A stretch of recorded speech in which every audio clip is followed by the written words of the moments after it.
We are Federal Benefits Made Simple, and today we're talking about one of the most powerful retirement tools you have as a federal employee, your TSP. Now, on the surface, the TSP looks pretty simple, just a few funds and some life cycle funds, but it's going to play a big role in your retirement. Let's start with the basics. The TSP is basically it's very similar to a 401k in the private sector. You put some money in, it grows over time, you're going to access it in retirement. But there are a lot of decisions you have to make throughout your career that are going to impact how much you have at the end of your career. So, how much can you contribute to the TSP? If you are 50 years old or younger, you can put in $24,500 in 2026. If you are over 50, you have the ability to add an additional $8,000 in catch-up, making your total contribution $32,500. When you are contributing to your TSP, the government is actually making a match. And when I talk about a match, they are giving you free money. If you're putting in 5% of your salary towards the TSP, they're going to give you 5%. Now, it's not just a regular 5%. They put in 1% automatically. They match you dollar for dollar for the next 3% or the first 3% you put in, and then 50 cents on the dollar for the next 2% you put in. But when it's all said and done, if you're contributing at least 5%, you're getting 5% free from them in the form of a match. The TSP has 5 index options and 11 life cycle funds. Those investment options are designed to focus on keeping fees low and getting you exposure to U.S. and international company stocks and bonds.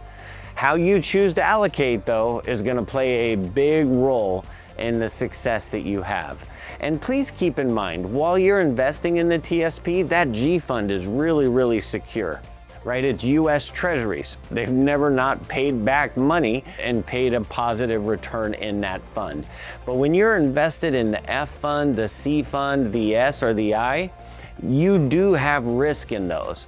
So you're going to want to make sure you're allocating properly amongst those, especially with various things happening within the economy, both in the U.S. and worldwide. In addition to allocating how your investments are invested and how much you contribute, you do have the ability to take loans out of the TSP. I don't necessarily recommend it because it can impact your retirement, but it's nice to know you have that option if an emergency comes up or you just need access to some money. Another decision you're going to make around the TSP is how you take money out in retirement. How do you withdraw that money? You're going to have options like setting up a monthly income from the TSP where they just send you a certain amount every single month. You can set up an annuity where you have a guaranteed lifetime income. You can do partial withdrawals, full withdrawals, or you can roll those funds over to an IRA and avoid any tax consequences around that. But again, these are going to be big decisions that you make. The bottom line is while you are working, you have an incredible amount of control over one of the strongest retirement vehicles you have, and that is your TSP. You are deciding how much to contribute, how you allocate those funds, whether you take a loan, and then ultimately in retirement, how you're going to access that money while making sure you're tax efficient in your decisions. So, if you have questions and need some help putting a plan in place or thinking through some of these options, whether it's how to allocate or how to take withdrawals, please click the link below. One of our team members will be happy to schedule some time with you and look at your personal situation to make sure you are on track to have a successful retirement.